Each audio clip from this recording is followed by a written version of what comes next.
Ajmer press club में आज सामाजिक संस्थाओं व प्रबुद्ध नागरिकों की पहल पर आयोजित होने जा रहे 6 दिवसीय गांधी महोत्सव का उद्घाटन किया गया। कार्यक्रम के मुख्य अतिथि गांधीवादी विचारक, शिक्षाविद और वर्तमान महावीर ओपन यूनिवर्सिटी के पूर्व कुलपति प्रोफेसर नरेश दादिच रहे।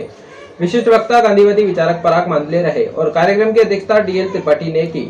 प्रेस क्लब के अध्यक्ष डॉक्टर रमेश अग्रवाल ने मुख्य अतिथि नरेश दादिच का, पूर्व अध्यक्ष प्रताप संकट ने पराग मांदले का और रासबिहारी गौड़ ने DL त्रिपाठी का माला पहनाकर स्वागत किया। कार्यक्रम की शुरुआत सभी पधारे हुए अतिथियों और अजमेर प्रेस क्लब के अध्यक्ष डॉक्टर रमेश अग्रवाल द्वारा महात्मा गांधी की तस्वीर के समक्ष दीप प्रज्वलित कर की गई। इसके पश्चात अजमेर प्रेस क्लब के अध्यक्ष डॉक्टर रमेश अग्रवाल ने अपने उद्बोधन में महात्मा गांधी के जीवन और उनके बलिदान पर प्रकाश डाला। कार्यक्रम के मुख्य अतिथि प्रोफेसर नरेश दादिच ने कार्यक्रम की महत्वता पर प्रकाश डाला। वहीं विशिष्ट वक्ता पराग मांदले ने भी अपने विचार व्यक्त किए। कार्यक्रम के अंत में DL त्रिपाठी ने अध्यक्षीय उद्बोधन दिया। साथ ही मुख्य अतिथि ने समिति को 6 दिवसीय कार्यक्रम की शुभकामनाएं दी। इस मौके पर प्रताप संकट, राजेंद्र गुंजल, रासबिहारी गौड़, अब्दुल सलाम कुरैशी, अमित टंडन, फराज सागर, सैयद सलीम, विक्रम बेदी, सुदेश शर्मा, अखिलेश जैन, ब्रजेश शर्मा, GS विर्दी, रजनीश रोहिला, उमेश चौरसिया सहित शहर के कई गणमान्य लोग मौजूद रहे। 6 दिवसीय गांधी महोत्सव के उद्घाटन के अवसर पे आप सभी का हार्दिक स्वागत है।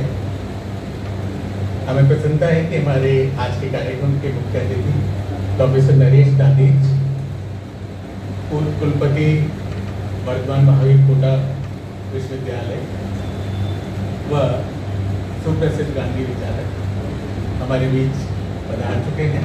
मैं पहले तो आपसे आग्रह करूंगा कटकल ध्वनि से आपका आज के इस कार्यक्रम की अध्यक्षता DL त्रिपाठी साहब करेंगे। उनसे भी आग्रह की आगे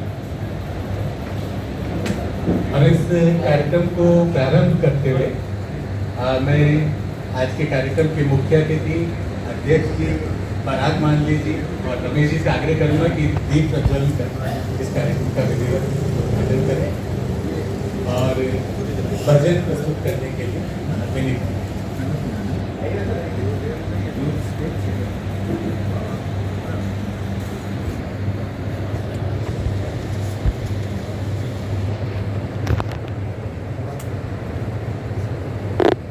वैष्णव जन तो तेने कहिया जब पीड़ पराई जाने रे। वैष्णव जन तो तेने कहिया जब पीड़ पराई जाने रे। पर दुखे उपकार करे तोय, पर दुखे उपकार करे तोय, मन अभिमान न आने रे। वैष्णव जन तो तेने कहिया जब पीड़ा करे के नीरे। वाच मन निश्चल राखे, धन धन जननी तेनी रे। वैष्णव जन तो तेने कहिया जब पीड़ पराई जाने रे। पीड़ पराई जाने रे।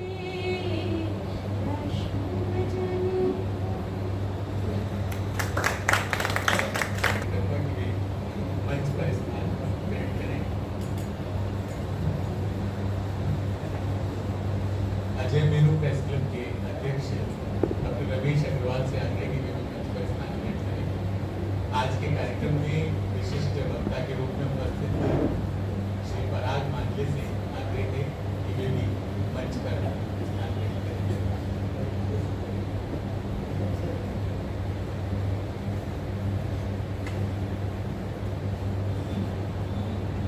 हमें प्रसन्नता है कि हमारे आग्रह पर हमारे बीच प्रोफेसर नरेश दादिच जयपुर से विशेष रूप से पधारे हैं। मैं आपका स्वागत करने के लिए डॉक्टर रमेश अग्रवाल से आग्रह करूंगा कि आपका माल्यार्पण।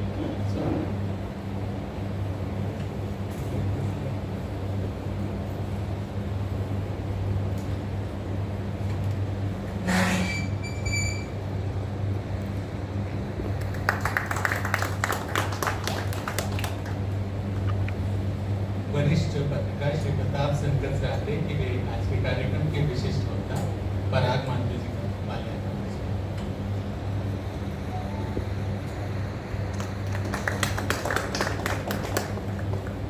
आज के कार्यक्रम की अध्यक्षता हम सभी के वरिष्ठ साथी और हमारे प्रेरक व्यक्तित्व डी.एल. त्रिपाठी जी कर रहे हैं। मैं श्री रासबिहारी गौड़ से आग्रह करूंगा कि आपका माल्यार्पण।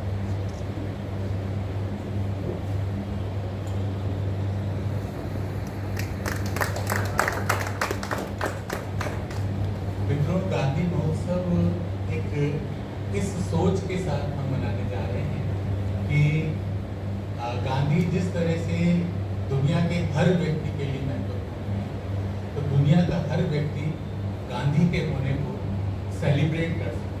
उत्सव का अर्थ भी सेलिब्रेशन है, तो गांधी का होना हमारे जीवन के लिए उत्सव है।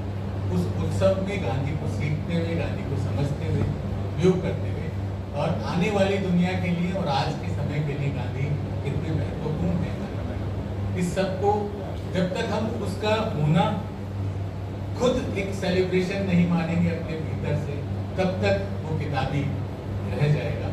तो इस दृष्टि से एक सोच बनी कि अजमेर की संस्थाएं, अजमेर के सक्रिय नागरिक मिलकर गांधी पर विचार करना और गांधी के बातों को जन जन तक ले जाने का प्रयास करें।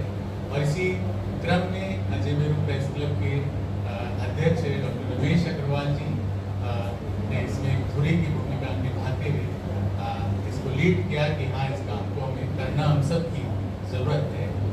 मैं डॉक्टर रमेश अग्रवाल को आमंत्रित करूँगा कि वे आएँ और इस कार्यक्रम से जुड़ने वाले सभी लोगों का स्वागत।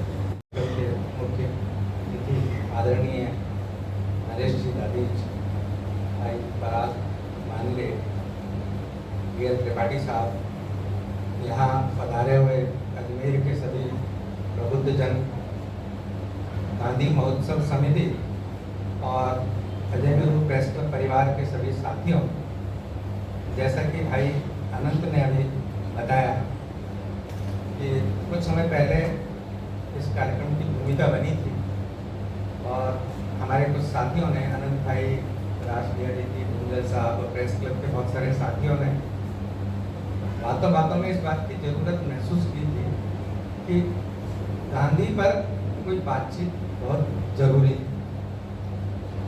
और देश का जो माहौल है, जो अभी विस्तार से चर्चा होगी, नरेश जी भी आपको बताएंगे, आज के परिप्रेक्ष्य में इसकी बहुत महती ज़रूरत महसूस की जा रही है।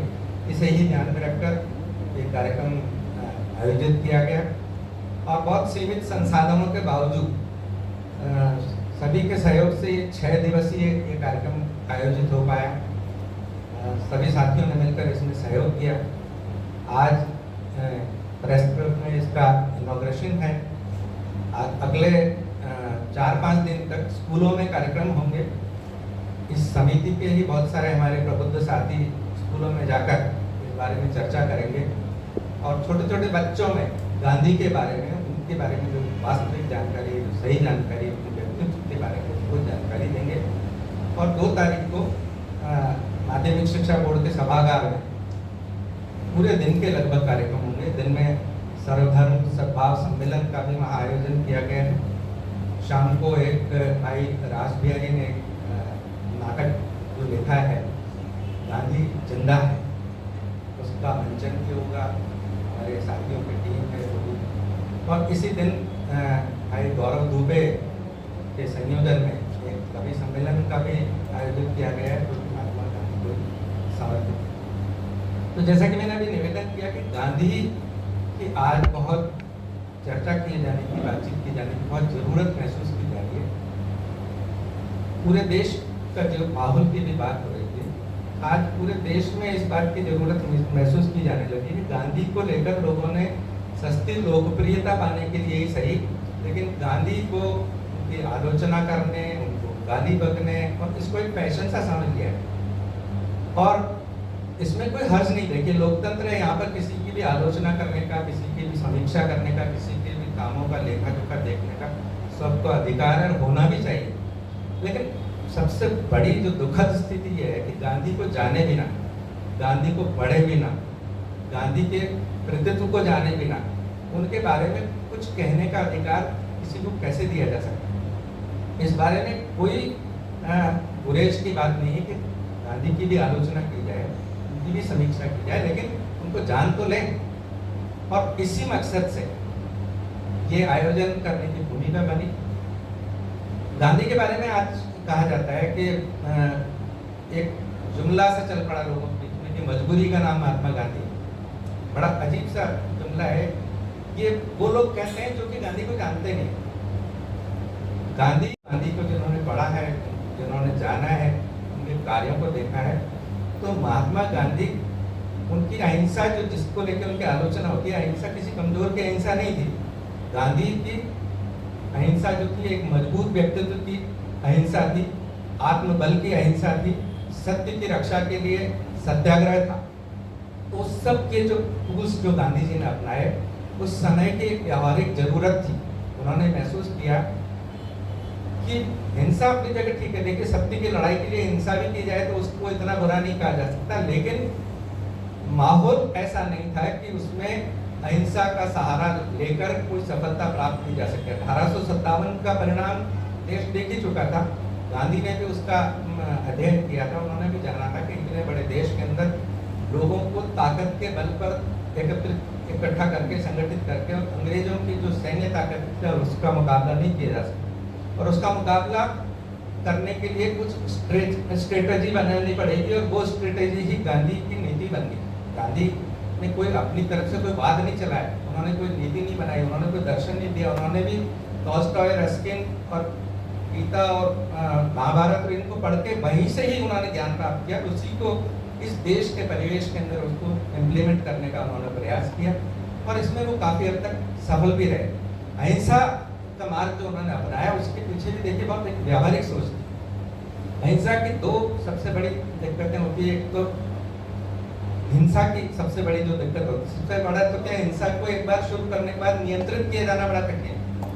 आपको कितनी हिंसा करनी है, किस हद तक करनी है, किस पर करनी है, इसको एक बार शुरू करने के बाद में उसको नियंत्रित करना बड़ा मुश्किल होता है। गांधी ने समझा कि अगर मान लीजिए देश को प्रोवोक करके और अंग्रेजों के खिलाफ लड़ाई छेड़ दी जाए तो किस सीमा तक करनी है और कहाँ तक करनी है, इसके बारे में कहा नहीं जा सकता। तो अहिंसा एक ऐसा माध्यम था जिसके माध्यम से उनको झुकाया जा सकता था। गांधी ने इस बात को समझ लिया कि अंग्रेजों की सबसे बड़ी कमजोरी ये है कि वो सच से डरते हैं, वो आलोचना से डरते हैं, वो जनमत से डरते हैं। ये उन्होंने पहचान लिया, ये उनके लिए पर्याप्त था, और उन्होंने इसी का इस्तेमाल करके और सत्य के सहारे अपनी लड़ाई लड़ने का, सत्याग्रह के माध्यम से अपनी लड़ाई लड़ने का निर्णय लिया।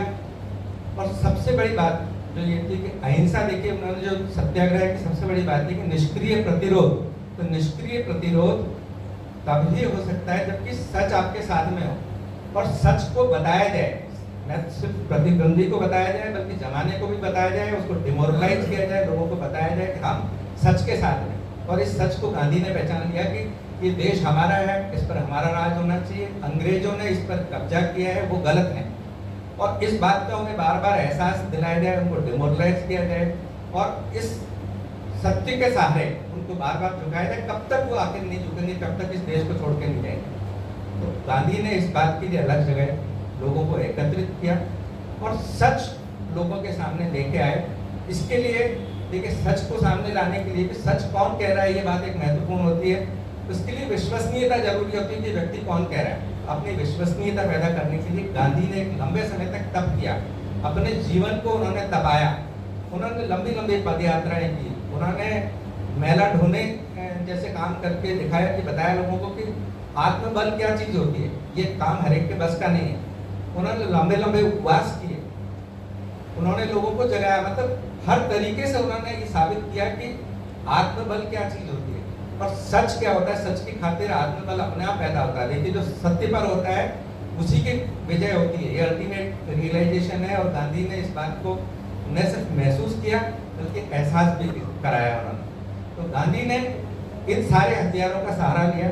आत्मबल, उन्होंने आत्मबल के सहारे सत्य का आग्रह किया, अहिंसा के सहारे उन्होंने अंग्रेजों को झुकाया और अल्टीमेटली जो भी नतीजा आया आज हमारे सामने है। धर्मनिरपेक्षता की आज देखिए, आज हम लोग अक्सर बातचीत करते हैं कि धर्मनिरपेक्षता इस देश में एक गाली बन गई। आज कोई भी व्यक्ति धर्मनिरपेक्ष है तो लोग उसका ये कहकर मजाक उड़ाते कि आप धर्मनिरपेक्ष लोगों ने इस देश को यहाँ पर ढकेल दिया है, इसकी हालत कर दी। लेकिन देखिए राजनीति में धर्म का समावेश आज तो बहुत अत्यधिक हो चुका है, लेकिन महात्मा गांधी ने भी राजनीति में धर्म के समावेश पर कोई प्रतिबंध नहीं लगाया। उनकी तो राजनीति धर्म पर आधारित, वो धर्म के सहारे ही राजनीति करने को प्रोत्साहित कर सके। लेकिन धर्म गांधी के धर्म में और आज के धर्म में रात और दिन का फर्क। गांधी का धर्म प्रेम पर आधारित था, सद्भाव पर आधारित था, आपसी सहयोग पर आधारित था, और आज उसी धर्म को हमने आक्रामकता का हथियार बना दिया, हिंसा का हथियार बना दिया, नफरत का हथियार बना दिया। तो गांधी के धर्म में और आज के धर्म में बहुत फर्क है। आज गांधी की प्रासंगिकता पहले से कहीं ज्यादा हो चुकी है। हम आज इन्हीं विषयों पर चर्चा करेंगे। विद्वान गुणीजन गांधीवादी हमारे लोग हमारे बीच में मौजूद है, हम उनकी बात सुनेंगे, और सिर्फ सुनेंगे नहीं बल्कि मेरा ये अनुरोध है कि इसको समझकर गांधी के बारे में और अध्ययन हम लोग करें और इनके विचारों को ज़्यादा से ज़्यादा लोगों तक पहुंचाएं और लोगों को बताएं, भले वो माने या न माने, इस पर चले या न चले, लेकिन उनको बताएं कि गांधी दरअसल है क्या और आज की प्रासंगिकता क्या है। तो मैं अधिक समय नहीं लूँगा। आज हमारे जो अतिथि यहाँ पर बता रहे हैं, हम उन सभी उनको सुनना चाहते हैं। आप सभी का स्वागत है यहाँ पर। आदरणीय नरेश जी का वो समय निकाला उन्होंने, मानदेय जी, त्रिपाठी साहब और जो भी यहाँ पर विज्जन यहाँ पर पधारे हुए, आप सभी का स्वागत है। आप इस कार्यक्रम का आनंद लें, इसका लाभ उठाएं। आप सभी का पुनः एक बार स्वागत है। इस रूप में भी है कि वो इंडियन इंफॉर्मेशन सर्विसेज के अधिकारी हैं और अजमेर में ही पदस्थ हैं। कुछ समय पहले ही यहाँ स्थानांतरित होकर आए हैं। एक परिचय तो ये पद का है, लेकिन इससे बड़ा परिचय एक गांधीवादी व्यक्ति के रूप में है, जो गांधीवाद को प्रचारित ही नहीं करते, अपने जीवन में भी जीते हैं और उसको जीते हुए और उसको जन जन तक पहुँचाने की कोशिश करते हैं। इसके साथ साथ आप एक देश के जाने माने साहित्यकारों में गिने जाते हैं, प्रतिष्ठित कहानीकार हैं। आपकी कहानी दो कहानी संग्रह बहुत चर्चित रहे, जो कि ज्ञानपीठ से छपे हैं। और जो सच्चा गांधीवाद का अर्थ इस रूप में है कि वहाँ नासिक में रहते हुए हर शनिवार इतवार को जाकर पौधे लगाने का काम, खुद साइकिल चला के जाना और करना। तो ये वास्तव में गांधीवाद किताबी वस्तु नहीं है, जो मैंने कहा कि वो जीवन में जीने की वस्तु है। तो ये पराग जी उन व्यक्तित्व में से हैं कि जो उसको जीने का भी उतना ही प्रयास करते हैं। तो मैं आमंत्रित करूंगा पराग जी को कि आए और अपना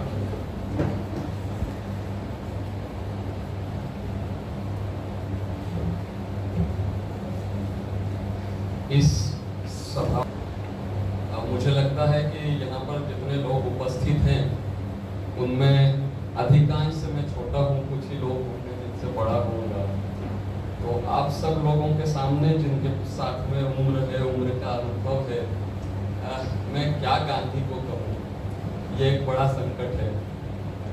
लेकिन ये होता है कि बड़े लोग जो होते हैं वो बच्चों का भी प्रोत्साहन किया करते हैं, वो कुछ सुना देते हैं तो उसमें भी खुश होते हैं। तो वैसे ही मेरा ये जो बाल प्रयास होगा, आप लोग भी उतने ही स्नेह से मैं जानता हूँ कि आप सुनेंगे, मेरा उत्साह बढ़ाएंगे। एक दूसरा संकट और है मेरे सामने कि गांधी पे बोलना बहुत सरल भी है और बहुत कठिन भी है। सरल इसलिए है कि गांधी बेसिकली वो जो तुलसीदास की एक पंक्ति है ना, हरि अनंत हरि कथा अनंता, वैसा है। आप जीवन के किसी भी हिस्से को चुन लीजिए, गांधी जी के जीवन के किसी भी हिस्से को चुन लीजिए और उसमें इतना कुछ मौलिक होता है, इतना कुछ बात करने को होता है कि आप किसी एक पक्ष के ऊपर भी घंटों बात कर सकते हैं। इसलिए गांधी पे बोलना बहुत सरल भी होता है, लेकिन कठिन इसलिए हो जाता है कि वही एक मुद्दा है कि गांधी का व्यक्तित्व इतना व्यापक है, इतना बहुआयामी है और जीवन के इतने पक्षों पे वो लागू होता है, उनके विचार जो हैं वो इतने लागू होते हैं कि आप एक छोटे से 15-20 मिनट में किस चीज को समेटे और किस चीज को छोड़ दें, ये एक बहुत बड़ा संकट होता है। तो इन दोनों संकटों से जूझते हुए मैंने सिर्फ एक, जैसा अभी बात हुई और जो लगातार, क्योंकि इस कार्यक्रम के आयोजन के संदर्भ में भी जो चर्चा हो रही थी उसमें से भी निकल के आ रही थी कि आज का ये जो समय है, हम सब जानते हैं बहुत विषय समय है, विषम समय है। और इस समय में सिर्फ भारत के लिए नहीं, भारत के संदर्भों में हम विशेष रूप से कह सकते हैं, लेकिन पूरे विश्व के संदर्भों में अगर हम बहुत ईमानदारी से देखें तो हमको ये समझ में आता है, गांधी नहीं लेकिन गांधी विचार जो है, वो विचार जो गांधी ने अपनी परंपरा से हासिल करके, एक सर्व समावेशक दृष्टि से हासिल करके और उसमें प्रयोग करके, अपने जीवन को एक प्रयोगशाला बना के उसका जो सार दुनिया के सामने रखा है, उसके अलावा इस दुनिया को बचाने का कोई दूसरा मार्ग नहीं है। कम से कम मैं तो अपनी छोटी सी बुद्धि में इस बात को लेके किसी तरह का मुझे संदेह नहीं है, किसी तरह की दुविधा नहीं है। इस दुनिया में बहुत विचारक हुए हैं, गांधी से बड़े विचारक हुए हैं, लेकिन जिस तरह से जीवन के हर हिस्से को, इस संसार के हर हिस्से को गांधी छूते हैं, उस पर विचार करते हैं, उस पर एक मौलिकता से कोई उपाय रखते हैं इस दुनिया की समस्याओं को लेके, इतनी व्यापकता किसी एक विचारक में आपको नहीं मिलेगी। तो अब आज के समय में क्यों गांधी जरूरी है, आज के समय में गांधी पे बात करना क्यों जरूरी है, मैं बहुत 2-3 मुद्दों पे ही अपनी बात सीमित रखना चाहूंगा। और उन 2-3 मुद्दों में से भी मैं नहीं जानता कि इस समय सीमा के भीतर कितना जो है संभव हो पाएगा, तो जितना संभव होगा मैं उतनी अपनी बात रखने की कोशिश करूंगा। सबसे पहला मुद्दा जो आज की तारीख में हम सब सोचने, विचारने, लिखने, पढ़ने वालों के लिए चिंता का विषय है, और वो है कि इस देश में जिस तरह के सांप्रदायिक विद्वेष का माहौल तैयार हो गया है, उसका सामना किस तरह से किया जाए। और यह देश का दुर्भाग्य है, इस देश का यह दुर्भाग्य है कि हम नागनाथ सांपनाथ में से किसी एक को चुनने के लिए इतने मजबूर हो चुके हैं, विकल्पों को खड़ा करने की जो हमारी उर्वरा शक्ति है, हमने उसका इस तरह से नाश कर दिया है कि जिन लोगों का इतिहास सांप्रदायिक विद्वेष का रहा है, चाहे उनका चेहरा किस तरह का भी हो, हम उन्हीं में आज की इस समस्या का समाधान देखने की कोशिश कर रहे हैं। मुझे किसी का नाम नहीं लेना है, किसी पार्टी का, किसी व्यक्ति का नाम नहीं लेना है, लेकिन अगर हम इतिहास की तरफ, पिछले बहुत समय के इतिहास की बात नहीं है, 20, 30, 40 सालों के भी इतिहास को देखें या आजादी के बाद के 75 सालों के इतिहास को निरपेक्ष ढंग से देखें, तो इस देश में ये जो सांप्रदायिकता का इतना बड़ा उद्वेग हो चुका है, उसकी जड़ में वो कौन सी नीतियां थी और वो किसकी नीतियां थी, इसके बारे में भी हमको ईमानदारी से सोचना होगा। हमको उस धर्मनिरपेक्षता, ये जो शब्द जिसको बार बार उपयोग किया जाता है, उसके बारे में भी सोचना होगा। धर्मनिरपेक्षता मुझे लगता है कि बहुत खराब शब्द है। अगर हमको गांधी की तरफ देखना है, गांधी के बारे में, गांधी ने क्या किया, मैं ये कहता हूं हर तरह से, मैं दोनों चीजें कहता हूं कि गांधी से बड़ा हिंदू इस देश में कोई नहीं था, और दूसरी बात, गांधी से ज्यादा सर्वधर्म समावेशी व्यक्ति इस देश में कोई दूसरा नहीं था। और ये दोनों चीजें गांधी साथ में कर सके थे। हमको यही चीज एक बार देखना होगी। हमने प्रगतिशीलता को धर्म से कट जाने को समझ लिया है कि अगर हम धर्म से कट जाते हैं तो हम प्रगतिशील है। हमको धर्म से नहीं कटना है, हमको धर्म के आडंबरों से कटना है। धर्म के नाम पे जो दुकानें चलने लगती हैं उनसे कटना है। कोई भी धर्म हो, इस दुनिया का कोई भी धर्म हो, जब उसकी शुरुआत होती है उसके उद्देश्य बहुत व्यापक होते हैं। बहुत उच्च होते हैं। निश्चित रूप से हमको ये समझना होगा। तो धर्म को हम नफरत की दृष्टि से देखेंगे, हम विद्वेष की दृष्टि से देखेंगे, हम उसको पर्याय रखने की दृष्टि से देखेंगे, तो हम ना तो धर्म को समझते हैं, ना धर्म निरपेक्षता को समझते हैं और ना गांधी को समझते हैं। आपको गांधी को समझना होगा। उनका दिन शुरू होता था प्रार्थना से, 4:30 बजे की प्रार्थना से उनका दिन शुरू होता था। गीता उनके लिए पूरे उनके सारे प्रयोगों की सबसे बड़ी किताब थी, प्रेरणा देने वाली। राम का नाम वो आखिरी समय तक ये कहते रहे, जिस समय जो आखिरी समय वो दिल्ली में गुजार रहे थे अपना, उस समय उन्होंने मनुबेन को एक चीज कही थी कि अगर कोई मुझे गोली मारे, ये शब्द थे उनके, कि अगर कोई मुझे किसी सभा में गोली मार दे और वो गोली खाने के बाद भी मेरे मुंह से अगर राम का नाम निकले, तो तुम दुनिया को ये कहना कि ये सच्चा संत था या सच्चा साधक था।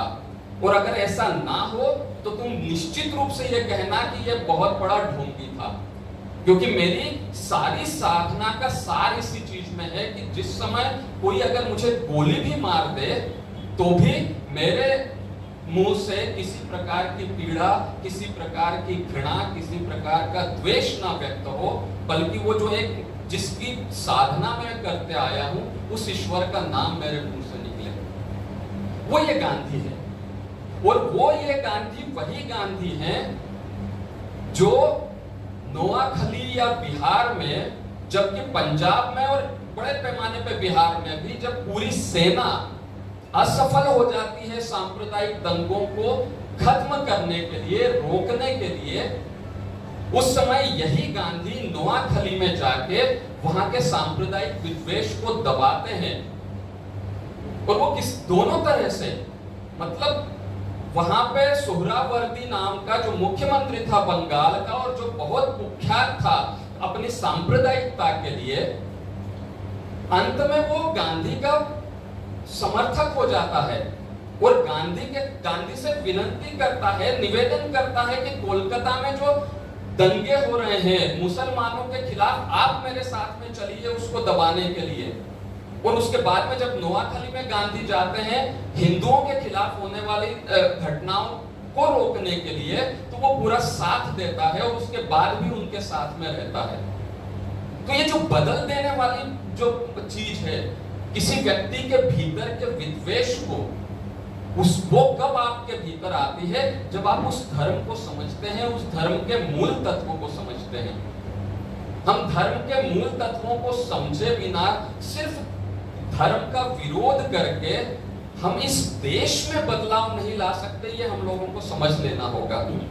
और ये देश की बात नहीं है, पूरी दुनिया में भी आप समझ लीजिए धर्म बहुत गहरे धंसा हुआ है। वो अच्छा है या बुरा है इसके ऊपर बात नहीं करने का कोई अर्थ नहीं है। अच्छा बुरा हर चीज में होता है, लेकिन वो बहुत गहरे धंसा हुआ है। और अगर उसको हम समझेंगे नहीं, उसकी जो मूल चीजें हैं उसको बाहर नहीं लाएंगे, हम उसकी अच्छाइयों को लोगों के सामने नहीं रखेंगे, तो उसकी बुराइयों को लेके चलने वाले ही हावी होंगे। और यही पिछले 75 सालों में इस देश में हुआ है कि धर्म का वो स्वरूप हावी हो गया है जो वास्तव में धर्म का स्वरूप नहीं है। सीधी सी एक परिभाषा जो मैं समझा हूं, जो गांधी मानते थे, वैष्णव जन तो तेने कहिए जब पीर पराई जाने रे।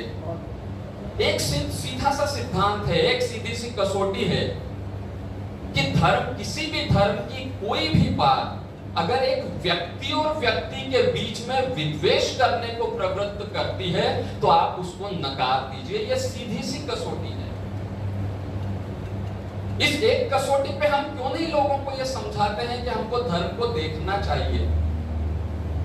लेकिन आज हम राम के नाम पे जो मर्यादा पुरुषोत्तम कहे जाते थे, खून करने में कोई हिचकिचाहट महसूस नहीं करते हैं और गर्व महसूस करते हैं। हम खून करते हैं, हम बलात्कार करते हैं, और अगर किसी वजह से उनको सजा हो भी जाती है तो जब वो छूट के आते हैं तो उनका स्वागत करते हैं। ऐसा देश हमने बना दिया है। और इसलिए बना दिया है क्योंकि उस धर्म की जो सही व्याख्या होनी चाहिए, वो व्याख्या करने का जो हमारा कर्तव्य था हमने छोड़ दिया और ऐसे लोगों के हाथ में दे दिया जिनको धर्म के नाम पे अपने व्यक्तिगत स्वार्थों को साधना है, व्यक्तिगत सामूहिक आप जो भी कह लीजिए उसको। वो गांधी थे लेकिन उसके लिए साहस चाहिए।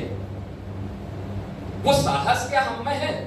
आज हमारे यहाँ पे बहुत दुख के साथ में हम ये कह सकते हैं कि हमने धर्मनिरपेक्षता मतलब क्या समझ लिया है कि एक पक्ष की हर चीज का विरोध करें और दूसरे पक्ष की हर किसी भी चीज का विरोध ना करें, क्योंकि वहां पे हम धर्मनिरपेक्ष नहीं साबित होंगे। आज साहित्य में भी यही है, समाज में भी यही हो रहा है। लेकिन क्यों नहीं हम खड़े हो जाते हैं? सीधी सी एक कसौटी होनी चाहिए, सीधी सी एक कसौटी होनी चाहिए कि धर्म का, कोई भी धर्म हो, वो चाहे हिंदू हो, वो चाहे इस्लाम हो, वो चाहे क्रिश्चियनिटी हो, वो कोई भी धर्म हो, किसी भी धर्म का कोई भी नियम अगर उस धर्म के मानने वाले व्यक्ति के भी मानवाधिकार का हनन करता हो तो हमको उसका विरोध करना चाहिए। लेकिन हम धर्म के नाम पे वो मानवाधिकारों का विरोध को मान लेते हैं, हम चुप हो जाते हैं। अब मैं बहुत जा नहीं रहा हूं क्योंकि बहुत विस्तार से, यही मैंने जैसा कहा, एक ही वो हो जाता है, बहुत विस्तार से नहीं जा रहा, लेकिन हमको समझना होगा। और गांधी में ये ताकत थी, वो सच बोलते थे, वो बिना किसी चिंता के सच बोलते थे, सत्य की साधना करते थे।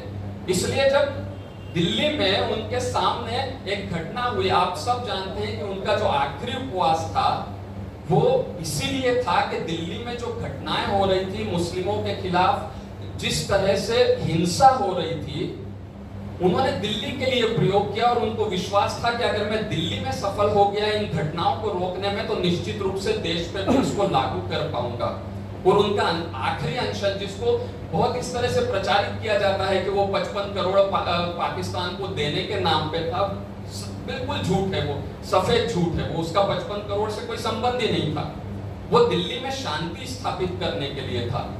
और उस उपवास के दौरान जब मुस्लिमों का एक समूह मौलवियों के साथ में वहां पे कुछ जंग लगे हथियार लेके उनके पास में पहुंचा और कहा कि हम ये हथियार डाल रहे हैं, तो गांधी ने उनको डांटा और ये कहा कि तुम क्या मुझे बेवकूफ समझते हो?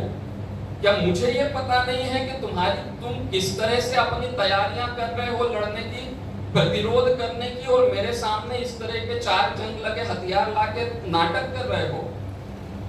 तो या तो एक ही सिंपल सी चीज है, गांधी का सिंपल सिद्धांत था कि जो बहुसंख्यक है उसकी ये जिम्मेदारी है कि इस देश के रहने वाले हर अल्पसंख्यक की सुरक्षा वो सुनिश्चित करे।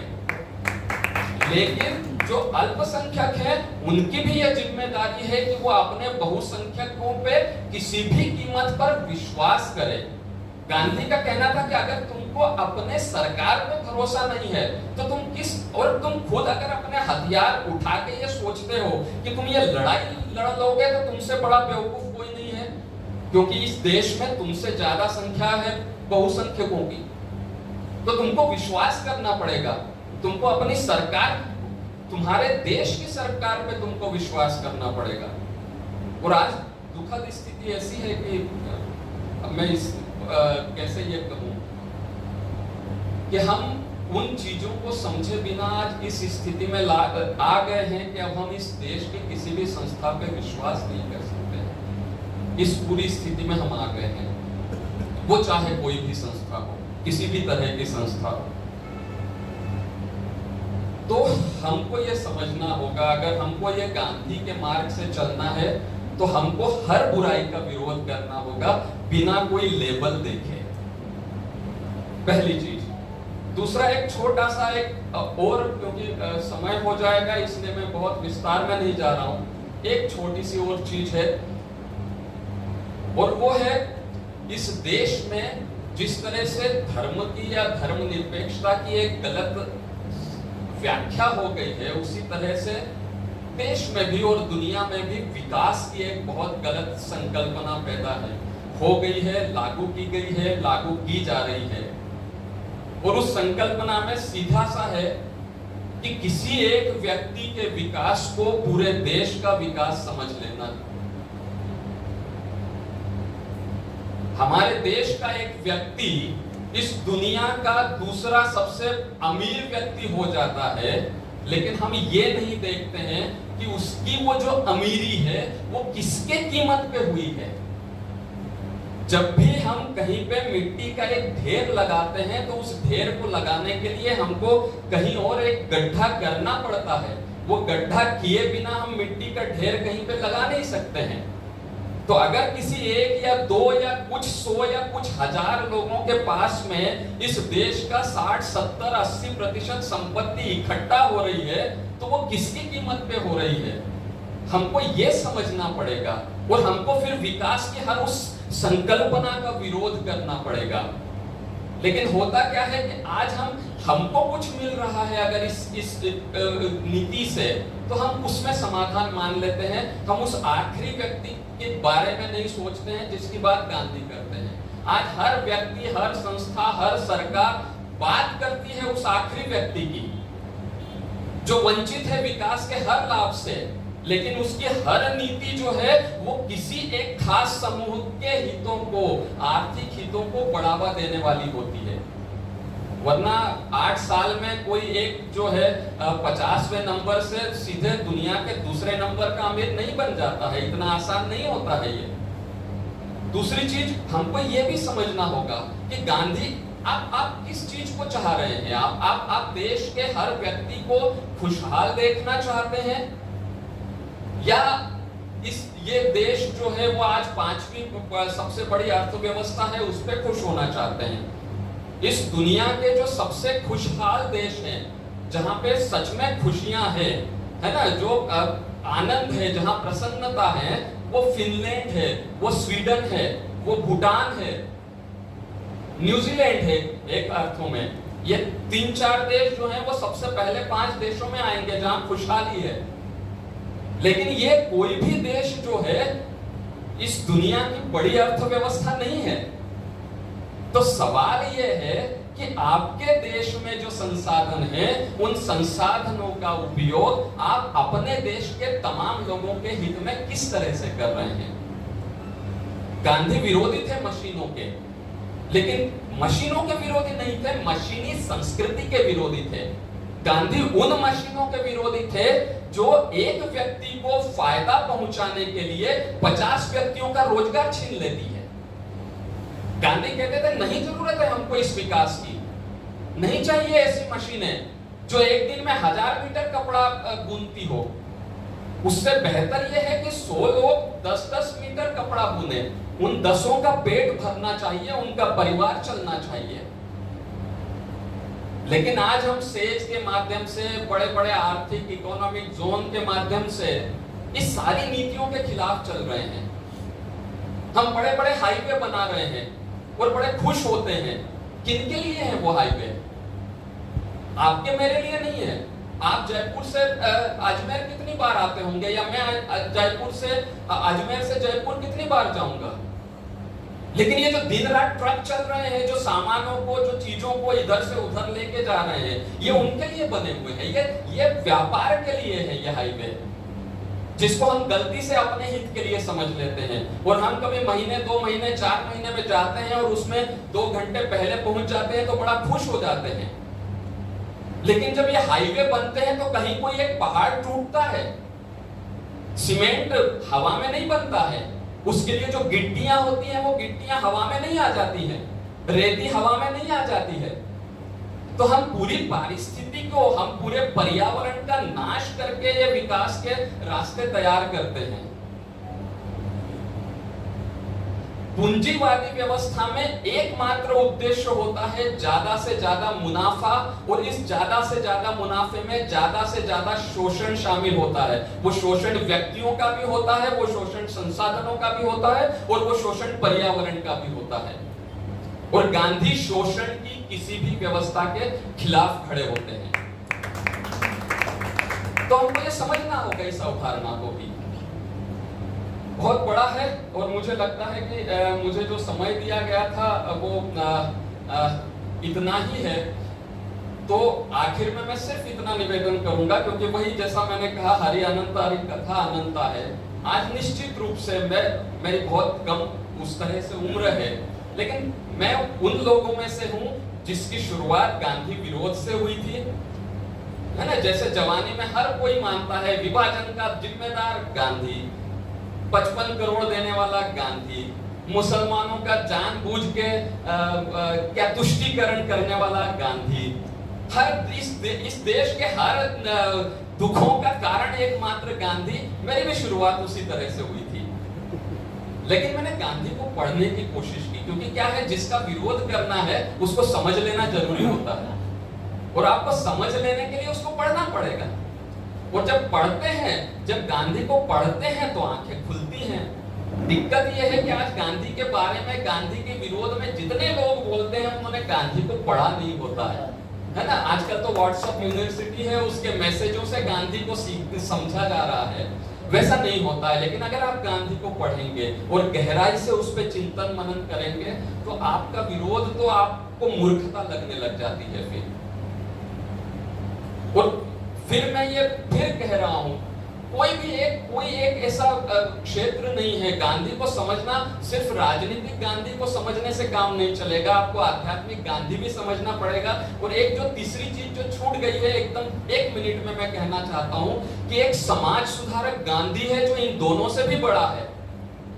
आपको उसको भी देखना पड़ेगा कि गांधी ने आखिर में गांधी तो इस चीज को मान गए थे कि ये मुझसे गलती हो गई, मैंने स्वतंत्रता के लिए कुछ जल्दबाजी कर दी। अभी ये देश स्वतंत्रता को एब्जॉर्ब करने के लायक नहीं हुआ है। और गांधी के अगर आप 1934-36 के बाद का सारा समय देखेंगे तो गांधी जी राजनीति से ज्यादा समाज को बदलने के काम में लगे हुए थे। और मैं ये पूरे दावे के साथ कह सकता हूं, क्योंकि मैं देश के बहुत से हिस्सों में घुमा हूं और बहुत सारी संस्थाओं के संपर्क में भी रहा हूं, कि आज भी निरपेक्ष भाव से अपने पूरे जीवन को समाज के भले के लिए देने वाले 100 लोगों को भी अगर आप खोजेंगे तो उसमें से 95 लोगों के पीछे गांधी की प्रेरणा होगी। ये बहुत बड़ा योगदान है गांधी का, जिसके बारे में बात ही नहीं होती है। तो हमको समग्रता से देखने की जरूरत है, क्योंकि आज के समय में गांधी के अलावा कोई दूसरा रास्ता नहीं है। इस गांधी महोत्सव के माध्यम से मुझे बहुत खुशी है कि यहाँ पे इसकी शुरुआत हो रही है, और हम लोग आने वाले 6 दिनों में अलग अलग स्कूल कॉलेजों में जाएंगे, बच्चों से संवाद करेंगे, क्योंकि नई पीढ़ी के साथ संवाद करना बहुत जरूरी है। क्योंकि ये जो उम्र होती है वो बड़ी उद्वेग वाली, उबलते खून वाली होती है, वहां पे सही विचार देना, सही समझ देना बहुत जरूरी है। तो एक शुरुआत अजमेर से भी होगी और इसकी गूंज जो है बहुत दूर तक जाए, ये मैं उम्मीद व्यक्त करता हूँ। धन्यवाद, मुझे यहाँ पे बुलाया, आप लोगों के साथ संवाद करने का मौका दिया, इसलिए सभी का बहुत बहुत धन्यवाद।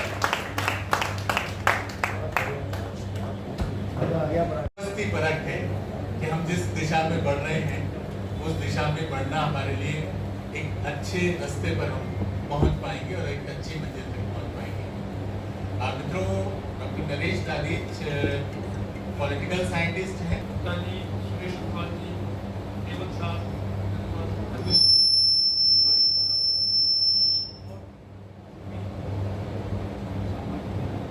विशिष्ट व्यक्ति, मुझे बहुत खुशी है कि गांधी पर्व कार्यक्रम तो बहुत होते हैं, लेकिन एक जनता के द्वारा आयोजित किया गया कार्यक्रम एक विशेष स्थान होता है। सामान्यतः गांधी के कार्यक्रम विश्वविद्यालय में, किसी कॉलेज में, जैसा आनंद जी ने बताया था कि स्थान तो आपका ये प्रेस क्लब है, लेकिन इसमें बहुत सी लोगों का सहयोग जनता की तरफ से आयोजन किया जाता है और 6 दिन का आयोजन किया जा रहा है। और मैं शुभकामनाएं देता हूँ कि आयोजन सफल हो। बात कर रहे थे कि आज के समय में गांधी के बारे में बात करना भी खतरनाक होता जा रहा है और के साथ साथ, लेकिन ये कोई ऐसी बात नहीं जो एक विचारक है फ्रांस का मिशेल फूको ने एक बात कही है कि जो नॉलेज है ज्ञान है वो शक्ति से पैदा होता है। Power is the source of knowledge. नई बात की, ऐसे लोग मानते नहीं थे। और वो बात कह रहा है कि जो मार्क्सिस्ट विचारक थे उन्होंने एक बात कही थी कि जो सत्ता में होता है उसी को आगे बढ़ाया। जो सत्ता होती है, राज्य होता है, जिसके पास सत्ता होती है वो अपने विचारधारा को ज्ञान में परिवर्तित करता है। वो ये नहीं कहता कि मैं वोट लेने के लिए ये आपसे ऐसी बात कह रहा हूँ। वो धीरे धीरे सांस्कृतिक क्षेत्र में प्रवेश करके अपने विचारों को उसमें लागू कराने की कोशिश करता है। इसमें ऐसा लगता है कि राज्य तो कुछ नहीं कर रहा है, ये हम लोग ही कर रहे हैं। यानी यूनिवर्सिटीज में, कॉलेजेस में, सांस्कृतिक संस्थाओं में, इन सब में उन विचारों को धीरे धीरे क्रिएट किया जाता है। और उससे वो नॉलेज, हमें लगता है कि नॉलेज है, इसका स्टेट से कोई संबंध नहीं है, राज्य अपना अलग है, नॉलेज है। जैसे आजकल आप देख रहे हैं व्हाट्सएप यूनिवर्सिटी में बहुत नए सोर्सेज क्रिएट हो गए और बात की जाती है, हमें लगता है इंडिपेंडेंट है, इसका राज्य से क्या संबंध है, मोदी जी थोड़ी भेज रहे हैं।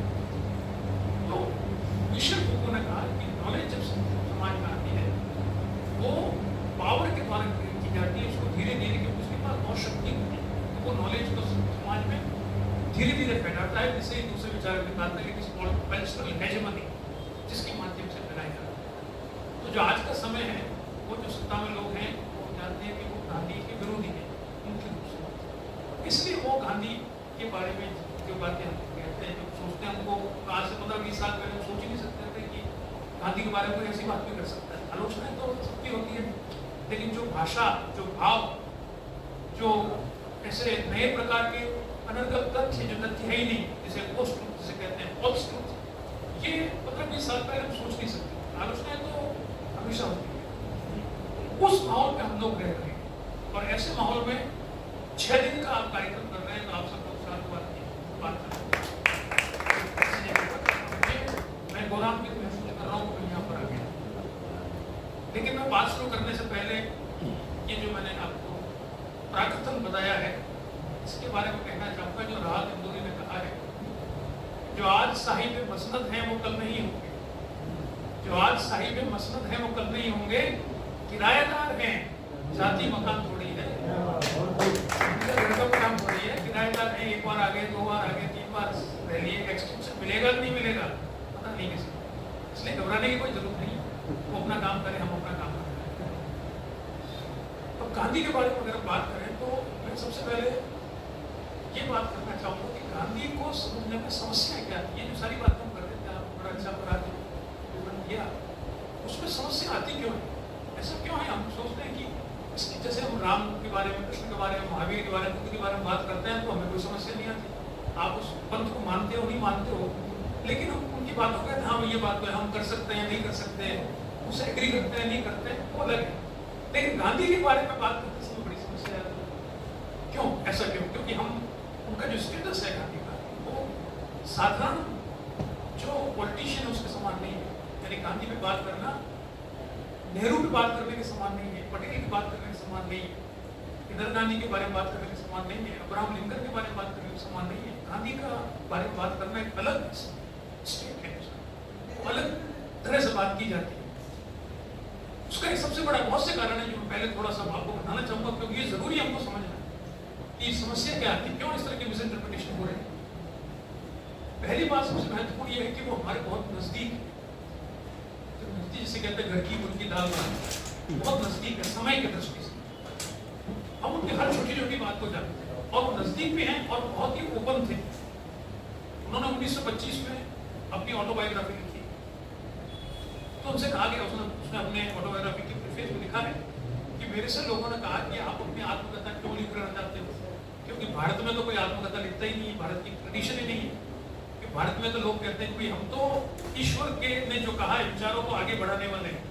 आपने देखा वेद किसने लिखे, उपनिषद किसने लिखे, पुराण किसने लिखे, हमको पता नहीं, क्योंकि लिखने वाले इतने हम्बल थे कि उन्होंने कहा कि मैं क्लेम नहीं कर सकता कि मेरे को पता है, हमको तो जो विचार आए वो ईश्वर से आए, कहीं से आए, उसको आगे करें।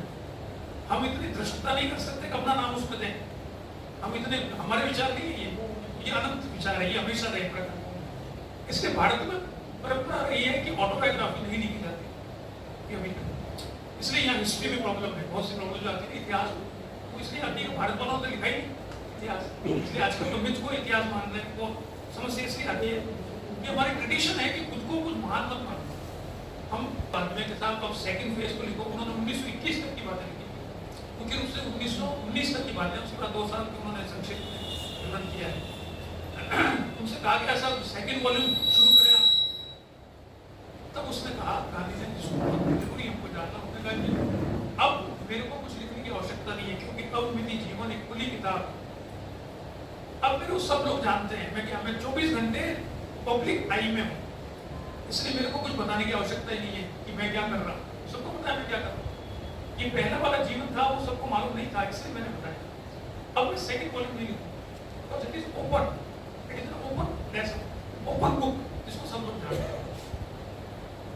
इससे क्या समस्या हुई कि वो बहुत नजदीक, उन्होंने बहुत सी बातें लिखी, बहुत से एक्सपेरिमेंट किया। जैसे मैं तो क्या वैसे बहुत इंटरेक्शन होते रहते हैं जगह। उन्होंने एक एक्सपेरिमेंट किया था, जिससे कहा, जिसको बड़ी आलोचना की जाती है बुढ़ापे में आकर, जिसे सेक्स एक्सपेरिमेंट कहा जाता है। सब युवतियों के साथ वो सो रहे थे, ऐसा एक्सपेरिमेंट उन्होंने 1937-38 में किया था, 46 में किया था, 2 बार ऐसा किया था। उनके साथ के 2 लोग उनको छोड़ के चले गए, नाराज होकर, सब आप महात्मा बन चुके हो, इतने बड़े आदमी हो, ये क्या कर रहे हो आप, ऐसा क्यों कर रहे हो आप, इससे आपकी छवि खराब हो जाएगी। गांधी ने कहा भाई ऐसा है, छवि मैंने तो बनाई नहीं, छवि दुनिया ने बनाई है, दुनिया बदल देगी, मुझे क्या फर्क पड़ता है। मैं अपने जो मैंने अब तक ब्रह्मचर्य का पालन करा है या किया है, उसका मैं एक्सपेरिमेंट करना चाहता हूँ। और वो एक्सपेरिमेंट जो था वो it was not sexual experiment, कि वो सेक्स 70-75 वर्ष का आदमी क्या कर सकता है। उसने कहा कि जो, इसलिए मैं अभी दूसरी बात इसी से आगे बताऊंगा आपको कि वो कितने बड़े व्यक्ति थे। उन्होंने कहा मैं ये देखना चाहता हूँ कि मैं जो भी एक्सपेरिमेंट मेरा है कि क्या मेरे मन में भी वो ब्रह्मचर्य है या नहीं, शरीर में नहीं ब्रह्मचर्य। 1906 में मैंने ब्रह्मचर्य का पालन शुरू किया, जब 39 वर्ष के थे। उस समय मैंने जो शपथ ली थी वो शपथ मैंने पूरी निभाई है, और अब जाकर भी मैं उसको एक्सपेरिमेंट करना चाहता हूँ एक्चुअली कि क्या वो शपथ अभी तक मेरी पूरी है या नहीं। अगर वो नहीं है तो मेरी बात कोई नहीं सुनेगा। मैं जो कहता हूँ लोग, जो आपने अभी बात की, मैं उसको थोड़ा और स्पष्ट करना चाहूँगा कि मजबूरी का नाम महात्मा गांधी नहीं है, ऐसा नहीं। मजबूरी का नाम ही महात्मा गांधी है। उसका कारण है, ये फ्रेज कहाँ से आया, मजबूरी का नाम महात्मा गांधी। ये फ्रेज आया जब गांधी, हम जानते हैं 1934 में गांधी कांग्रेस से अलग हो गए थे फॉर्मली। उन्होंने कहा कभी मैं कांग्रेस के साथ नहीं रहना चाहता, मैं बहुत बड़ा दूसरा काम कर रहा हूँ, मैंने एक ऑर्गेनाइजेशन बना दिया, मैंने नेता तैयार कर दिए बहुत सारे। अब ये एक राजनीति का करने के लिए, जो भी आपने बताया कि बाद में दूसरे कामों करते थे, उनका भी राजनीति करने में आप सब परिपक्व हो, सब बड़े लोग हो गए हो, अपना करो, मेरे से कोई सलाह चाहिए था बता देना। तो मजबूरी का नाम महात्मा गांधी शुरू हुआ, इस तरह से हुआ। दुर्गादास की किताब है, from Lord Curzon to Nehru, most probably मुझे जहाँ तक याद है, उसमें उन्होंने एक इंसिडेंट कोट किया है कि 1952 या 54 के करीब गार्जियन पत्र जो है इंग्लैंड का, उसके संवाददाता ने नेहरू से एक इंटरव्यू लिया। जब तक गांधी जा चुके थे, नेहरू प्रधानमंत्री थे, उनसे पूछा कि साहब एक बात बताइए आप कि गांधी आपके कांग्रेस के सदस्य नहीं थे 1934 के बाद, और आप जितने लोग हो ये सब अपने आप में महान लोग हैं। राजेंद्र प्रसाद है, हम जानते हैं राजेंद्र प्रसाद जीवन में कभी फर्स्ट डिवीजन तो थे, सेकंड पोजीशन में नहीं आए। अगर आपको मालूम है फर्स्ट से एमए तक वो कभी सेकंड पोजीशन नहीं आए। राजगोपालाचारी है, मौलाना अबुल कलाम आजाद है, नेहरू है, पटेल है, कृपलानी है, ये सब इंडिविजुअल है। अगर आप हटा दो पॉलिटिक्स से, आज को जो पॉलिटिशियन उनकी बड़ी हालत खराब है, उनको अगर पॉलिटिक्स से हटा दो तो उनको क्या किसी लायक नहीं है। आप उसे पूछो क्या करते हैं। तो कल आपको ध्यान होगा वो हो ची मिन्ह जब यहाँ आए थे, जो वहाँ के प्रधानमंत्री राष्ट्रपति थे, तो हो ची मिन्ह जब यहाँ आए 50s में, तो उन्होंने मंत्रियों से मुलाकात कराई। तो उन्होंने कहा आप क्या करते हो, उसका जी मंत्री तो वो और करते क्या हुआ, मैं तो पॉलिटिक्स करता हूँ। पॉलिटिक्स करता हूँ, घर कैसे चलता है, उसको समझ में नहीं आया। उसने कहा हो ची मिन्ह ने कहा मैं राष्ट्रपति हूँ, मैं तो 2 घंटे में खेत में काम करता हूँ, मेरे घर को कैसे चलाऊँ, बीवी बच्चों क्या खिलाऊँ। उसको समझ नहीं आया भारत में आदमी पॉलिटिक्स करता है तो उसको काम करने की जरूरत नहीं। ये तो अब जो स्थिति हम सब लोग जानते हैं उसके बारे में बात नहीं करें। लेकिन उन्होंने कहा कि आप सब लोग इतने महान लोग हो जो अपने आप इंडिविजुअल, आप राजगोपालाचारी को देखिए, आज भी हम आपको आजकल बहुत ही मिथ के ऊपर किताबें लिखी जा रही है, नई प्रकार की काम को लेकर, कृष्ण को लेकर, उसको डिस्टॉर्ट करके मॉडर्न टेक्स्ट उससे जो बच्चे पढ़ते हैं तो वो, मैंने बच्चों को डांटा, मैंने कहा ये किताबें देवीदत्त पढ़ता है, आपको पता नहीं कौन कौन है, मैंने कहा इनको मत पढ़ो, सब डिस्टॉर्शन। ये बड़ी नई तरह की चल रही है कि जो भी पुराना हुआ है उसको वैज्ञानिक तरीके से सिद्ध कर, क्या करने की जरूरत है? धर्म विज्ञान का हिस्सा है नहीं, संस्कृति विज्ञान का हिस्सा नहीं है। हर व्यक्ति में रेशनल एलिमेंट होता है, कुछ इरेशनल एलिमेंट, थोड़ा सा 80% तो रेशनल होता है, 20% इरेशनल भी होता है। ये जो पार्ट है, धर्म है, संस्कृति है, ये इरेशनल करना है, ये प्रॉब्लम है, ऐसा है, ये वो ये कह रहा है, ये कह मुस्लिम लीग ये कह रही है, क्या करें? तो गांधी ने सब सुना, थोड़ी देर फिर उसने कहा अच्छा वो क्या है कि बकरी को दूध निकालने का टाइम हो गया, तो वहां निकाल उसको चाहिए चलती है। अब वो जो बाकी सब तो चुपचाप बैठे थे, ठीक है, वो जो नया आदमी कांग्रेस वर्किंग कमेटी का था, उसने कहा आप ये क्या बकवास करता है, हम इतने पूरे देश की समस्या लेके आए, इतनी बड़ी भाईचारे से बात करनी है, जिन्ना से बात करनी है, वो करनी है, देश का क्या हो रहा है, और ये कह रहा बकरी का दूध, ये क्या बताएंगे आप? It is no voter. Nehru ने कहा सब नया है, घंटे भर बात हुआ है, और गांधी ने कहा ये जो आप कह रहे हो इसमें से तीसरा है ना, ये ऑल्टरनेटिव है, ये वाला सही है मेरे हिसाब से, बाकी आप तो उठ के चलते हैं, तीसरा ही करना है। उसने एक उदाहरण दिया, तो उसने कहा मैं आपको बताता हूँ गांधी के पास हम क्यों जाते थे। इसलिए जाते थे कि जब हम ये डिक्लेयर करते थे पब्लिकली, नेक्स्ट डे वो निर्णय बड़ा कांग्रेस ही चाहती है, और हम ये कहते थे गांधी जी ने कहा है, तो सारी पब्लिक उसको मानती थी बिल्कुल सही है, करना है।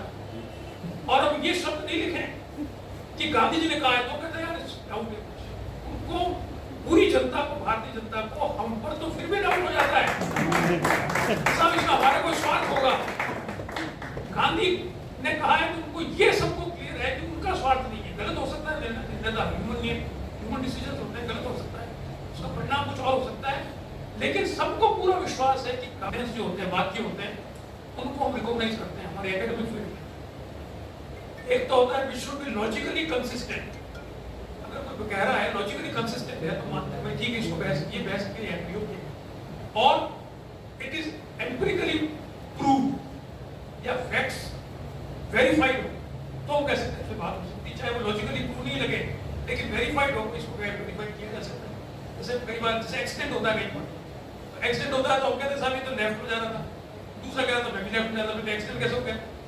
It is not logically possible, तो झूठ बोल रहे हैं, तो एम्पिरिकली आपको प्रूव करना पड़ेगा साहब कौन कहां पे था, तो it is not logically consistent but empirically you have to prove. ऐसे कई उदाहरण दिए जा सकते हैं। तो दो ही तरह के सेंटेंस होते हैं फिलोसॉफी माने जाते हैं जिन पर बात हो सकती है, या तो लॉजिकल हो और या एम्पिरिकली प्रूव्ड हो, इसके अलावा जो बात होती है उसको कहा जाता है बुलशिट। बुलशिट बड़ा ऐसा लगता है शब्द कि बुलशिट बड़ा इंपॉर्टेंट शब्द है, किताब में फ्रैंकफर्ट ने किताब लिखी है, उसका मैंने रिव्यू किया था, ऑन बुलशिट, किताब फिलोसोफर की 75 पेज की और वो बेस्ट सेलर हुई। बुलशिट का मतलब क्या होता है कि जब 17वीं सेंचुरी में जब इंग्लैंड में जब इंडस्ट्रियलाइजेशन शुरू हुआ था, तब जो इंडस्ट्री में लोग जाते थे और फिर वो फैक्ट्रियों से ऑफिस बाहर आते थे, तो घर जाने से पहले वो कॉफी हाउस में रुकते थे, तो वही थोड़ा रिलैक्स हो जाए, 8 घंटे काम करके आए, 10 घंटे काम करके आए। ये चाय तो बाद में आई थी, भारत इंग्लैंड भारत में आया, उसके बाद से चाय इंग्लैंड में गई है, तो वो चाय बढ़ गई, पहले कॉफी हाउस में सब देखा। आदरणीय मांडले साहब, रमेश जी साहब, आनंद जी साहब, एवं उपस्थित सभी महानुभाव, इतना ज्ञानपूर्ण वक्तव्य सुनने के बाद मैं नहीं समझता कुछ और कहा जा सकता है। सबसे पहले तो मैं गांधी महोत्सव समिति को धन्यवाद देता हूँ और आभार व्यक्त करता हूँ कि इन्होंने इसको आज जरूरी समझा, आज के माहौल में, कि गांधी को याद किया जाना चाहिए, गांधी को पढ़ा जाना चाहिए, गांधी की शिक्षाओं पर अमल किया जाना चाहिए। ये एक बहुत बड़ा विचार जो गांधी महोत्सव समिति ने लिया, इसके लिए मैं आपको बहुत बहुत बधाई देता हूँ। यहाँ तक साथियों, गांधी जी के अनेक ऐसे किस्से हैं जो आपको प्रेरणा देते हैं, और यदि आप गहराई में जाएंगे तो आप पाएंगे कि एक फकीर एक सिर्फ जिसने एक लंगोटी लगा रखी है अपने शरीर के ऊपर, वो कितना इतना शक्तिशाली कैसे हो सकता है? How can? मोतीलाल नेहरू ने, जो पंडित नेहरू के पिताजी थे, उन्होंने लिखा था कि दुबला पतला आदमी यदि शक्ति के रूप में देखा जाए तो किसी पर रौब नहीं जमा सकता, फिर ऐसी क्या शख्सियत है इसमें कि आज दुनिया को हिला के रखा और ब्रिटिश साम्राज्य को हिला के रखा। ऐसी शख्सियत थी उनमें। उन्होंने अहिंसा के ऊपर जितने बात साथियों ने करी है, और आप देखेंगे कि लोगों ने कहा कि अहिंसा से क्या होगा। जब उन्होंने हिंदुस्तान में आए और सारा अध्ययन किया तो उन्होंने कहा कि यहाँ की बीमारी का इलाज हिंसा नहीं हो सकती, अहिंसा के जरिए ही इस सरकार को यहाँ से भगाया जा सकता है। और 1942 में जब क्विट इंडिया मूवमेंट का रेजोल्यूशन पास हुआ मुंबई में, तो उसमें कहा करो या मरो, लेकिन उसमें हिंसा नहीं थी, हिंसा नहीं थी। उन्होंने जो आह्वान किया उसमें अंग्रेजों को सबसे पहले कहा कि आप यहां से चले जाओ, leave India to God's mercy, आप भगवान भरोसे छोड़ दो हिंदुस्तान को, हम सब संभाल लेंगे। क्योंकि मिस्टर जिन्ना जिस तरह से पाकिस्तान की बात कर रहे थे, देश का माहौल बिगाड़ रहे थे और यहाँ पर इतना वैमनस्य और नफरत पैदा कर रहे थे कि हिंदू मुस्लिम यूनिटी को बहुत बड़ा खतरा था और सिविल वॉर का खतरा था। उस माहौल के अंदर उन्होंने कहा 1942 में कि आप यहाँ से चले जाओ, ज्यादा अच्छा होगा, हम संभाल लेंगे। लेकिन ब्रिटिश गवर्नमेंट ने सोचा कि नहीं, जैसा हम चले जाएंगे तो यहाँ के लोग इलिटरेट हैं और यहाँ सिविल वॉर हो जाएगा और करोड़ों लोग मर जाएंगे। उनके सोच में क्या, उन्होंने 1944 के अंदर क्रिप्स कमीशन भेजा। 1946 के अंदर उन्होंने उसकी अपने 1946 के अंदर इसमें जिन्ना की और गांधी की बातचीत, 1944 के अंदर जिन्ना और गांधी की बातचीत कराई और 1945 में शिमला कॉन्फ्रेंस किया और 1946 में कैबिनेट कमीशन भेजा। लेकिन जब कुछ नहीं बना और जिन्ना इस बात पर अड़े हुए थे कि उनका पाकिस्तान चाहिए ही चाहिए, तब आखिरकार माउंटबेटन को वाइसरॉय बना करके 1947 मार्च में भेजा गया। और कितना एक टाइम जो लगा, कितने टाइम में सारा फैसला हुआ। लेकिन ये सब करने में जो हालत है, सवाल समझने का यह है कि हमने आखिर तक, गांधी ने आखिर तक कोशिश किया कि हिंदुस्तान के टुकड़े ना हो, लेकिन जो हठधर्मिता थी उसमें सबसे बड़ा था कि कॉस्ट ऑफ लाइफ, कि कितने लोगों की कुर्बानी देनी पड़ सकती है यदि हम अड़ते हैं और आंदोलन करते हैं। गांधी ने कहा कि यदि मैं आज आंदोलन करता हूं तो कितने लोग मारे जा सकते हैं, कितने लोग पीछे आएंगे, क्योंकि जो माहौल इसने खराब किया है कि सारे देश में ये जो दो टुकड़े करना चाहते हैं तो इसके लिए कोई मजबूरी हो सकती है। क्या देश में क्या हो सकता है? कांग्रेस में उन्होंने वर्किंग कमेटी में सवाल को रखा और कांग्रेस वर्किंग कमेटी ने बड़े भारी मन से इसको स्वीकार किया कि हमें कोई बात नहीं है, यदि ऐसा है तो हमको करना पड़ेगा, स्वीकार करना पड़ेगा पार्टीशन को।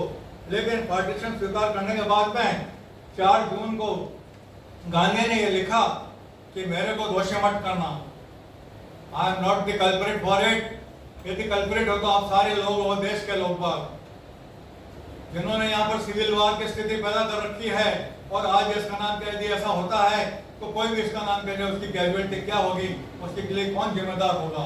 इसलिए मैं जिम्मेदार नहीं हूँ, तुम जिम्मेदार हो, तुम्हारे कहने की वजह से ये सारा सब चीज हो रही है। और उन्होंने जब नवाखली में, आपने बताया सारा, जब नवाखली में हुआ तो उनको कहा गया कि तुम हिंदू नहीं हो, तुम तो मुसलमानों के समर्थक हो। तो उन्होंने कहा कि मैं कैसे हिंदू नहीं हूँ। उन्होंने कहा कि how I can be not a Hindu, who am I, by birth a Hindu, by deed a Hindu, and by Hindus in my way of living और मेरे जीवन में रहने का तरीका है वो हिंदू का है। मैं कैसे हिंदू नहीं हूँ, आप कैसे मानते हो कि मैं हिंदू नहीं हूँ? लेकिन यदि मैं सर्वधर्म संभाव की बात करता हूँ, भाईचारे की बात करता हूँ, लव और कंपैशन की बात करता हूँ, तो आप कहते हैं कि मैं मुसलमानों का फेवर करता हूँ। ये आपका सोच गलत है, तो इसको आपको सुधारने की जरूरत है। लेकिन जो माहौल बना साथियों, वो आज भी आप देख रहे हैं कि कैसा माहौल बना हुआ है। और रमेश जी ने सही कहा कि बिना पढ़े, बिना गांधी को पढ़े उसकी आलोचना करना उपयुक्त नहीं है। लेकिन यदि आप देखेंगे, यदि आप गहराई में जाएंगे, आप देखेंगे ऐसे ऐसे मैसेज आपको ग्लानि हो जाएगी पढ़ने में। ऐसे ऐसे मैसेज आजकल इस नाम पे चल रहे हैं कि गांधी को कैसे दफनाया जाए। क्या ये संभव है? एक बात हुई कि एक बात आपको बताता हूँ, जो गांधी ने इसका नाम पे कहा था, ये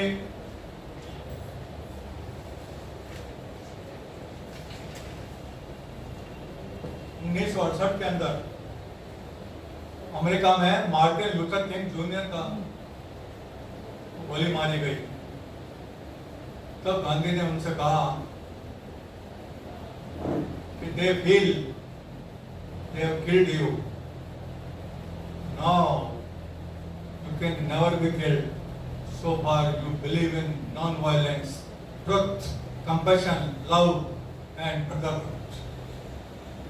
और उन्होंने ये कहा कि मैं भी, अभी साथियों ने बताया था कि मर भी जाऊंगा और आज मेरा विश्वास कायम रहा तो मैं कब्र से भी बोलता रहूंगा कि लव और कंपैशन और अहिंसा और सत्य कितना इसका नाम का शाश्वत है, जिसके जरिए देश और दुनिया और समाज प्रगति कर सकता है।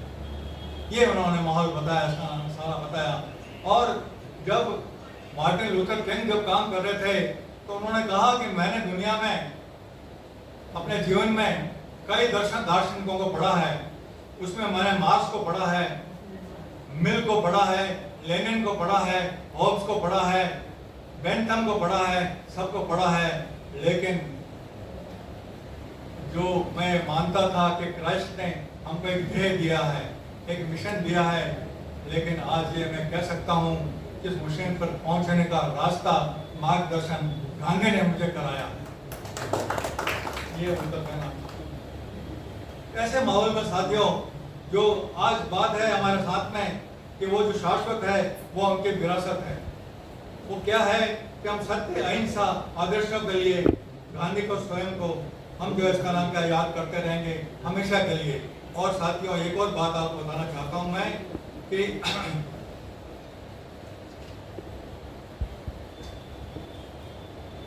उन्होंने अपने जीवन में अनुभव से 7 सिंस, 7 पापों को उन्होंने व्याख्या किया कि जीवन में 7 पाप हैं जिनको आज जरूरत है हमको शिक्षा लेने की, शिक्षा देने की, बच्चों को, लोगों को, आने वाले जनरेशन को बताने की।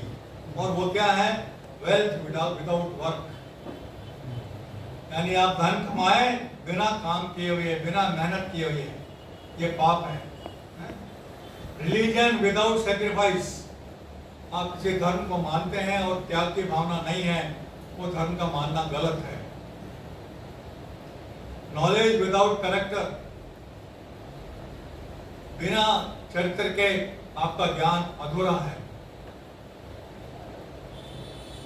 कॉमर्स विदाउट मॉरलिटी, यदि ऊंच नीच के वर्गों का कोई भेद नहीं होगा, विभिन्न संप्रदायों में मेलजोल होगा,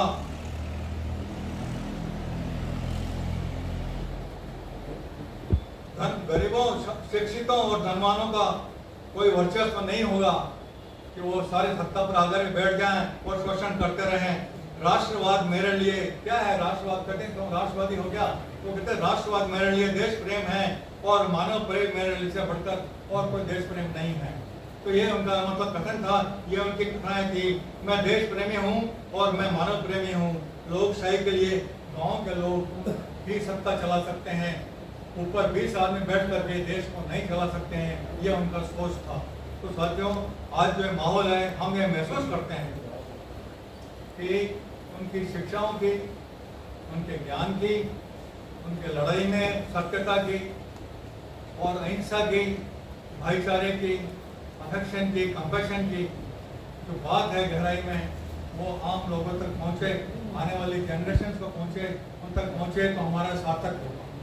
क्योंकि जब तक हम ये बात पहुँचाएंगे नहीं बच्चों के पास में, अगली जनरेशन तो पता ही नहीं उनको, वो तो सारा माहौल में गाइड हो रहे हैं, उसको चल रहे हैं, मोबाइल पर जो आ गया उसको चल रहे हैं, बहुत गंदा आदमी था। तो हम जब तक उसको क्रॉस नहीं करेंगे अपने ज्ञान से, अब जगह जगह प्रचार प्रसार से हमको बहुत बड़ी शक्ति की आवश्यकता है इसके लिए भी, और उसको करेंगे तो हम समझते हैं कि एक हमारा काम जो है सार्थक होगा और गांधी को जो शाश्वती है और शाश्वत रहेगा उसको हम आगे बढ़ा पाएंगे। बहुत बहुत धन्यवाद साथियों। जैसा आयोजन की पूर्व भूमिका में भी कहा गया, मैं कुछ चीज़ों को और वापस दोहराना चाहूँगा कि 6 दिन के आयोजन के पीछे हमारी सोच ये है कि हम ज़्यादा से ज़्यादा लोगों तक पहुँचे। एक आयोजन बड़ा करके हम उसमें 200-300 लोगों को इकट्ठा कर सकते हैं, वो वह भागीदारी नहीं दे सकता जो छोटे छोटे आयोजन दे सकता। इस दृष्टि से हमने विभिन्न महाविद्यालयों और विद्यालयों से संपर्क किया और कल से ये सिलसिला 4 दिन तक चलेगा और हम करीब 11 संस्थाओं में अलग अलग व्यक्ति जाकर वहाँ गांधी पर युवा परिसंवाद करेंगे। और मैं ये भी कहूँ कि यूँ ये परिसंवाद प्रारंभ भी हो चुका, लेकिन सोफिया कॉलेज में 2 दिन पहले ही इसका आयोजन हो गया, उनके पास स्थिति आगे अवेलेबल नहीं थी, तो हमने इसको 24 से शुरुआत कर दी है। कल के आयोजन में टर्निंग पॉइंट स्कूल में और फाजा मॉडल स्कूल में कल आयोजन है। परसों medical college, JLN medical college में और गवर्नमेंट गर्ल्स कॉलेज में आयोजन है। और 30 तारीख और 1 तारीख को तीन संस्थाओं में आयोजन है, जिसमें सेंट स्टीफन स्कूल, मयूर school, Vivekananda model school, Mahatma Gandhi school शामिल। तो इस तरह से हम करीब 11-12 संस्थाओं तक इस रूप में पहुंच रहे हैं। और पराग जी, जिन्हें आपने सुना, राजबिहारी गौड़ और डॉक्टर सुरेश अग्रवाल इसमें वक्ताओं के रूप में जाकर बात करें। तो ये सिलसिला हम इसको आगे तक भी चला सकते हैं, क्योंकि यह भी नहीं जरूरी कि गांधी पे चर्चा हम गांधी जयंती या पुण्यतिथि पर ही करें और अपने काम को खत्म करें। तो ये जिस तरह से अगर बातचीत का सिलसिला आगे तक जाएगा तो हम बहुत कुछ सार्थक कर पाएंगे। 2 तारीख तक गांधी को वर्तमान परिप्रेक्ष्य में देखते हुए लिखा गया है और युवाओं से एक तरह से आज के समय से संवाद करता हुआ है। उसके लेखक राजबिहारी गौड़ हमारे बीच मौजूद हैं और निर्देशन राजेंद्र सिंह और योगी जॉर्ज कर रहे हैं, जो कि अपना थिएटर से जुड़े हैं। राजस्थान साहित्य अकादमी की ओर से एक कवि सम्मेलन का आयोजन किया जा रहा है, वो भी सद्भावना पर आधारित कवि सम्मेलन है। ये भी पहला प्रयोग है और गौरव दुबे इसका संयोजन कर रहे हैं। तो मेरा आप सभी से आग्रह है कि इन आयोजनों से ज़्यादा लोगों को जोड़ने का प्रयास करें और तभी हमारी चर्चा, आज की चर्चा भी सार्थक हो पाएगी और इस बात को ज़्यादा लोगों तक लेकर। और कार्यक्रम के अंत में नेहरू प्रेस क्लब के महासचिव राजेंद्र गुंजल से आग्रह करता हूँ कि वे आए और धन्यवाद दें। अनुभाव, आज आप हम सभी के बीच में गांधी के बारे में सुनते हैं। पूरा जीवन राजनीति विज्ञानी के रूप में जीने वाले गांधीवादी विचारक, शिक्षाविद गणेश जी दादी, सिर्फ आप हम सब लोगों के संवाद करने के लिए आज जयपुर से सफ़र करके अजमेर पहुँचे हैं। अब वापस जाएंगे भी। आज पूरा दिन उनका एक तरह से इसी में लग गया, इसलिए कि इनका अजमेर आना सार्थक तभी होगा जबकि कितने लोग यहाँ हैं वो गांधी के बारे में जो कुछ ये सोचते हैं। युवा देश का युवा क्या सोचता है गांधी के बारे में, वो अपने पराग की मांझने का सुना और आपने देखा होगा कि युवा वो नहीं सोच रहा है जो एक शब्द इस्तेमाल किया गया है गांधी साहब से और गांधी द्वारा, व्हाट्सएप यूनिवर्सिटी। ये व्हाट्सएप यूनिवर्सिटी के समय काल परिस्थिति के हिसाब से हम लोग कई बार गढ़े लेते हैं, हमारे आसपास के लोग गढ़े लेते हैं और ये शब्द जो है वो NDTV के एग्जीक्यूटिव एडिटर हैं रवीश कुमार जी, उन्होंने इस देश भर में इतना लोग उम्र के इस पड़ाव में भी आज भी हमारे भी खाते हैं, सक्रिय रूप से भाग लेते हैं और एक तरह से यूँ मानते हैं ये जवाब के लिए कहा कि गांधी को पूछने वाले वो लोग हैं जिन्होंने गांधी को पढ़ा नहीं और ये इसी बात को आगे नरेंद्र जी गांधी के पढ़ा के आगे बढ़ाया 1975-76 में तक। उसमें IAS में एक पेपर हुआ करता गांधी एंड फिलोसॉफी, वो क्यों होता था? इसीलिए कि जो हमारे देश के प्रशासन चलाने वाले अधिकारी हैं वो प्रशासन चलाने से पहले गांधी के दर्शन को जाए और देश में जो बदलाव आया गांधी की प्रासंगिकता आप इसी बात से महसूस कर लें कि जिन लोगों ने जीवन भर गांधी को गालियाँ दी, जीवन भर कोसा, आज वो गांधी की जय जयकार कर रहे हैं। चाहे वो दिखावा हो या वास्तविक, ये एक अलग बहस का मुद्दा हो सकता है, लेकिन हमारे ज्ञानवर्धन किया। एक बार पुनः हार्दिक आभार और धन्यवाद।